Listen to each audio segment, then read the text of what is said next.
Welcome back to Sparks 18 and our final question and answer session before we move into the panel discussion later on today. We are back with Dr. Jessica Hekman. Thank you, Jessica, for the second part of your talk and all this information about socialization. Really well received by our viewers. Good. And lots of questions. So I guess first and foremost is this idea of if everything, or there's so much importance on this first period, you know, within the first couple of months, does it mean that we can't teach old dogs new tricks, or we can't teach them to adapt to a new environment? If dogs are missing the ideal early environment or experience, then what are the implications for rescue animals or even rehomed working dogs? Yeah. What does it mean for all these dogs that miss that ideal process and for the people who live with them? So here's a really surprising answer. All dogs are individuals, so it's different for every dog. So the story I like to tell is it has a happy ending.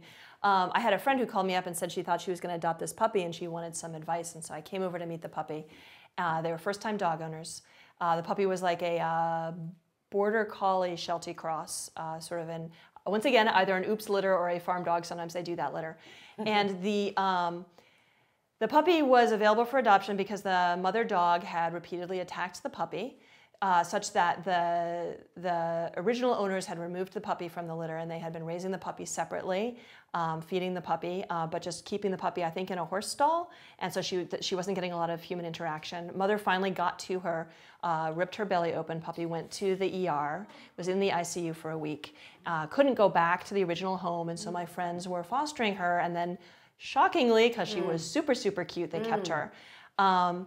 This dog turned out great. She's fearless, she's smart, she's athletic. I think they're gonna do agility with her. She is a lovely, lovely dog. Like, I was like, oh, I want that dog. And if you had asked me, and I was like, you're first time dog owners, this is a smart herding dog. And she clearly, when I met her, she was clearly undernourished. And so I think she was 12 weeks. And when I first met her, I was like, oh, she's so little. Is she like 6 weeks old? And they were like, no, she's 12 weeks. And I was like, are you serious? She looks wrong. But she was moving around like a little bug, though. She was just like all over the house, and I was like, this is a problem waiting to happen. But they clearly were going to adopt the dog, so, you know, whatever. Amazing success story. So you can't tell, like, that had all the red flags, right? And I mean, so who knows about the genetics, because they clearly didn't plan that litter well. And the early life experience was as bad as it could possibly have been, and the owners did a really good job, but they were first-time dog owners, so I just, you know, they didn't have the massive amounts of experience that I would have thought would have been necessary to manage that dog. So to some extent, like, stuff happens. And so sometimes when I when I give people these stories, and then they really want me then to say, so therefore here's what you should do. And that's not what I do. That's what Kelly does. What I do is I tell people how the mechanisms work in the brain, and then I run away before I have to give advice. But the other thing that I'll say is, so look at Jenny then. Jenny actually had a better start in life, I believe, than this particular puppy. Her name is Izzy. In this particular puppy, she was never abused. I don't believe she was ever attacked by her mother. She certainly didn't go to the ER in the first few months of her life. She seemed to have a pretty good relationship with the humans that she grew up with, but she was kind of a mess when I got her. And so what is that about? Is that about her genetics? Is that about some early life stress that she got through her mom? It certainly was about her lack of socialization. So she definitely was a mess, and I knew that going into it, but she has continued to improve. And so I think in some sense, I sometimes feel guilty giving these talks to people, because I feel like in the end I'm saying, so go keep doing what you've been doing then, you know, do the best you can, try to get the best genetic background for your dog that you can, you know, try to make sure the dog has a good start in life, try not to stress the mom out, do good socialization.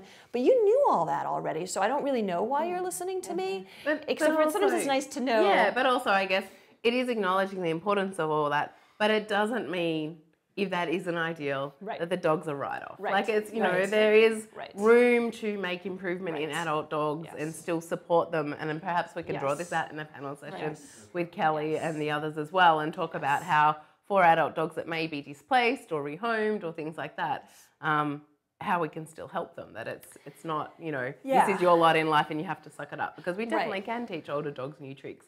We know how learning theory works and how we can apply that to change, you know, those underlying emotions that are associated with situations. And actually, I think one other thing is that I like to give this information to people for whom, when they really can't go farther with a dog. I mean, there's some dogs. I mean, I say for a lot of times, I say don't just assume it's genetic and give up. But there does come a time sometimes to give up.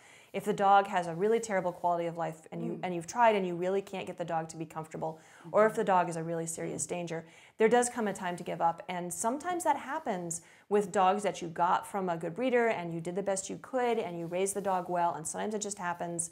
And to those people, I feel like maybe this gives them an answer that is not, you screwed up, you did it wrong, it's all your fault. No, sometimes things happen. We don't know what it was for that particular dog, but here's a whole array of things that it could have been.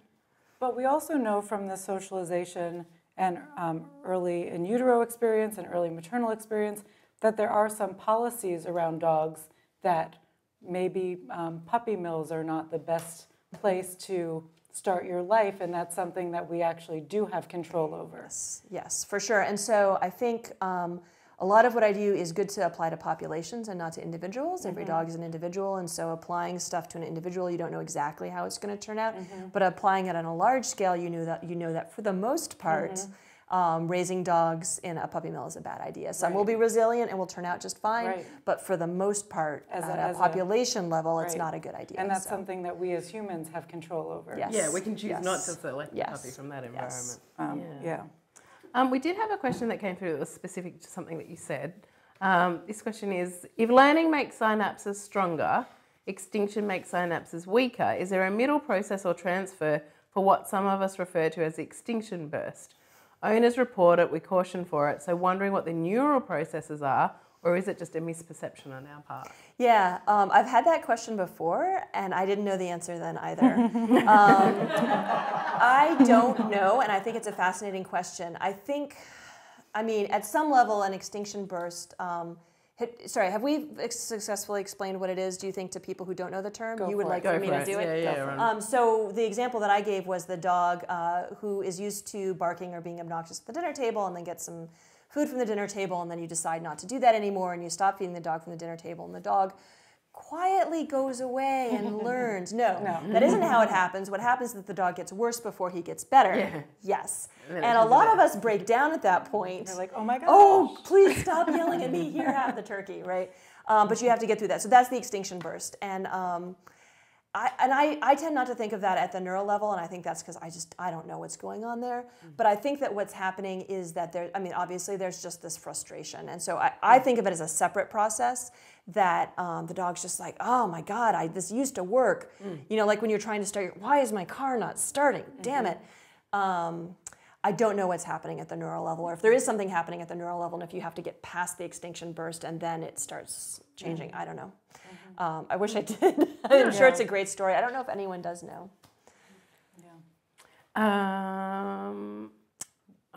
I'm going to let Julie ask you the next question. Yes, so we did have some more questions about the social experiences because it seems like there's a lot that can happen in the beginning, and based on that, there really is no perfect environment, because each dog, there might be a perfect environment for that individual dog. So what do you, and then we also have this way of looking at, if you're a vet behaviorist, you're dealing with an individual, you might be looking at more of a population. How do you kind of pull that information together and help people with individuals, but bringing together all that information? So what good am I? Precisely. Yes. Yeah. Let's end the conference on that note. Yes. What good are we? I think that what Eleanor and I do, it's basic science, it's not clinical research. And so we are trying to understand the biological processes, and then we hand that off to clinical researchers who take the stuff that we do, build hypotheses from it to say, oh, well, now that I understand what's going on at the cellular level, perhaps I now can understand why SSRIs work in this individual, not that individual, and make a better medication. Or someone might say, now that I understand how the socialization period works, I can go and do a more careful test in this particular breed to figure out, should we socialize these animals? Maybe these animals should go home sooner or later or something like that. And I don't do that work, but there are people who do that work. I don't think there are probably enough of them in dogs as there should be. There's not enough people looking at things like how should we socialize dogs, what actually works. And then from them, so then they do that work, and then they come out with papers saying this probably works better than the other thing, and then the next level is it goes to Kelly, who implements it. So what's also interesting that you're saying is that if I come at it with a love of dogs, that's a great place to start, and then I meet somebody else that loves dogs. That's again a great place to start, but you're not having this access to this information and access to people who are using this information is kind of critical for our dogs, and people being thoughtful about what we know and what we don't know and not overestimating. I guess one of the things we might see a lot is people get on a path and they say this is the one way to do it. And as your research is showing, is that there can't be one way to do most things. That dogs are individuals? I don't know, but maybe. Yes. We keep coming back to that from all these different angles. And listen to your dog. I think that's something that we've always had difficulty doing. We want there to be a prescription. We want to know that I do this at this age and this at this age, and then the dog will be perfect. And unfortunately, you have to listen to your dog. And in socialization, and that was one of my problems. I had never socialized a puppy before, and so when I was socializing Dash, it's like, well, what's too much? I want you to have a good, just enough challenge, learn to overcome it and feel empowered.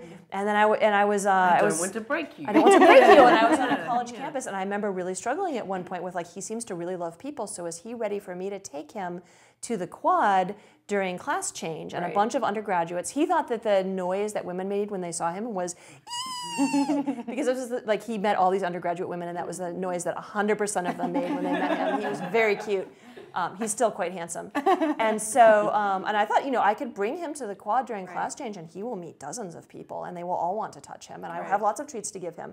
But I was like, is he ready for that? Or, how will I extract myself with these hordes of undergraduate women chasing me, saying, can I touch your puppy? It's just really hard to know. And you have to listen to the dog. And you have to have some trust in yourself, which was my problem. I think I knew it would probably be okay because he loved people so much, but I was just so panicky about but I'm going to screw him up. Right, but you were also, you had the resources to even ask that question in the first place. That's true. And not just bring them no treats in hand and say ee! Yes, why don't you love these people? Right, so that's a really good reminder. So you are doing a number of things, including bringing this information to dog lovers. Yes. So can you tell us a bit more about getting genetics out? Currently I am, so the class started on June 1st at Fenzi Dog Sports Academy. It is still open. I think registration is continuing for another sort of week and a half. Excellent. And so you are all encouraged to sign up. So if you just Google, actually if you Google Fenzi, F-E-N-Z-I, and dog, it'll probably get you there. I think we probably linked Oh, to you it guys on can send the Twitter. links. We already did. I keep forgetting. SPARCS 18. You already did. I keep SPARCS forgetting that you 18. guys are competent and know what you're doing. I'm sorry about that. That's okay. So the class is called the Biology of Building a Great Performance Dog, and because the Fenzi Dog Sports Academy is about dog sports, and so it's aimed at people who do performance sports with their dogs, but there are actually people taking the class who aren't all that interested in sports, and it's a lot of this material, and then I sort of spin it with the examples are about when you go to a trial, but you can translate to that too when you take your dog out in public and want the dog not to be frightened. I mean, it's all the same stuff. It's quite relevant for the average dog owner. And you also have another course at IAABC, right? I have taught at IAABC before, and I do hope to continue to do that. I taught a genetics class for them, which was a blast. Excellent. And I would like to do that again. Okay, so just remember that she's out there spreading this often. Yes, I love teaching, and online is a great way to do it because you can sit there on your couch. No, in your lecture, I'm projecting. Sometimes I feel guilty when I'm doing a webinar. I'm on the couch for the whole webinar. I sort of intended to go sit at my desk, but no. But no one has I think the commented. people watching this conference are going to be receptive to that kind of message. We all are not wearing our pajamas. for Yes. this conference. Yes, and when you hear me give lectures at webinars, you get to hear Jenny often. So I try to prevent my husband from leaving the house and coming back during the webinar. But he's very headstrong, so sometimes he'll do that anyways, despite my forbidding him. And when he comes in, Jenny goes, woo, woo, woo, woo, woo. And so then I always have to warn people. She's still fearful. She'll be joining us. Yeah. So with that, we will be thanking you very much for a great Q&A, and thank you so much for your presentation. Thanks. And we get to be joined by everybody. We'll be back at 4:30 Eastern Daylight Time, and we have an excellent panel coming to you, wrapping this entire SPARCS 18 conference up. So we'll see you soon, and thanks for tuning in.